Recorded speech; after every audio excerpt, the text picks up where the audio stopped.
Welcome to surprise kitchen అండి. మనం కాకరకాయతో రకరకాలుగా చేసుకుంటాము. మన ఛానల్లోనే ఉన్నాయి రెండు. అలాగే ఇవాళ అందరూ కాకరకాయ తినరు కదండి, అదే మనం పొడి చేసుకొని కాయతోటి పొడి చేసుకుందాం. ఇలా మొత్తం కట్ చేసి ఉప్పు పసుపు వేసి పిండేసి ఆ రసం అంతా పిండేసి పెట్టుకోవాలి. చాలా బాగుంటుందండి, నోటికి పుల్ల పుల్లగా కారంగా. అని మనం ప్రాసెస్లోకి వెళ్దాం.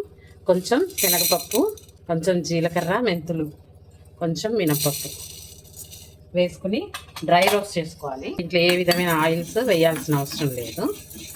ధనియాలు కూడా వేసుకోవచ్చు, ధనియాలు వేసుకోవాలి లేకుండా. ఇప్పుడు ఇవి పక్కన పెట్టుకొని కరివేపాకు వేసుకోవాలి. తగినంత కరివేపాకు వేసుకోవాలి. వేసుకుని ఇది కొంచెం ఆయిల్ వేసుకొని ఫ్రై చేసుకోవాలి. కరివేపాకు ఇలా వేగిపోయిందండి, ఇది ఇప్పుడు ఆఫ్ చేసేద్దాం. మనం తగినంత ఎండుమిర్చి వేసుకున్నాం. కారం కూడా వేసుకోవచ్చు, నేను మిర్చి వేస్తున్నాను. వేసి మంచిగా వేయించుకొని ఇందులోనే మనం పొడికి సరిపడా చింతపండు వేయించుకున్నాం. ఇలా డ్రై రోస్ట్ చేసుకోవాలండి. కొంచెం వేసాం కదా ఆయిల్, కరివేపాకుది అదే ఉంది, వేయించి పక్కన పెట్టేసుకోవాలి.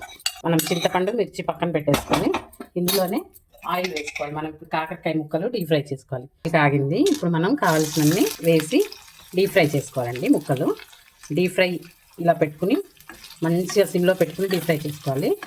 అది మంచిగా వేగితేనే కారపొడి బాగుంటుంది. ఈ కాకరకాయ తినని వాళ్ళు కూడా తింటారండి, ఇలా చేస్తే బాగుంటుంది. చూడండి, మన కాకరకాయ ఇలా ఫ్రై అయిపోయింది. ఇప్పుడు మనం తీసేసుకోవాలి. చూడండి, ఇందాక మనం అన్ని వేయించి పెట్టుకున్నాం కదండి. పప్పు దినుసులు, మిర్చి, కరివేపాకు, చింతపండు, వెల్లుల్లి, ఉప్పు అన్నీ వేసి ఇలా గ్రైండ్ చేసుకోవాలి. ఇప్పుడు మనం వేయించి పెట్టుకున్న కాకరకాయలు కూడా గ్రైండ్ చేసుకోవాలి. రఫ్గా గ్రైండ్ చేసుకోవాలి. మనం రఫ్గా కోర్స్గా గ్రైండ్ చేసుకొని ఇందులో కలుపుకోవాలి. అలాగే మనం వేయించి పెట్టుకున్న కరివేపాకు కొంచెం ఉంచుకొని ఇందులో వేసుకోవాలండి. తింటుంటే బాగుంటుంది.